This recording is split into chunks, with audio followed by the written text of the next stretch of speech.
നമ്മളിവിടെ ചക്കയാണ് വരട്ടുന്നത്. അതിലേക്ക് പഴുത്ത ചക്ക വേവിച്ചത്, ശർക്കര, നെയ്യ് എന്നിവയെല്ലാം ഉപയോഗിക്കുന്നത്.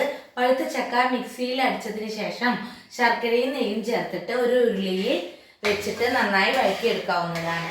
2-3 വർഷക്കാലം സൂക്ഷിച്ചു വെക്കാവുന്നതാണ്. ഡ്രൈ ആവുന്നത് വരെ നന്നായി വഴറ്റണം. ചക്ക നമുക്ക് ഇല്ലാത്ത സമയത്ത് ചക്ക പായസമോ ചക്കടയോ ചക്ക വിഭവങ്ങൾ എന്തെങ്കിലുമൊക്കെ ഉണ്ടാക്കാവുന്നതാണ്. നമ്മുടെ ചക്ക വരട്ടിയത് ഇവിടെ തയ്യാറായിട്ടുണ്ട്. നെയ്യൊക്കെ നന്നായി കിനിഞ്ഞ് വരുന്നുണ്ട്. ചക്ക നന്നായി ഡ്രൈ ആയിട്ടുണ്ട്. ചക്ക വരട്ടിയത് ഇവിടെ തയ്യാറായിട്ടുണ്ട്. ചൂടാറിയതിന് ശേഷം ഒരു പാത്രത്തിലാക്കിയിട്ട് നമുക്ക് ഫ്രിഡ്ജിൽ സൂക്ഷിക്കാവുന്നതാണ്.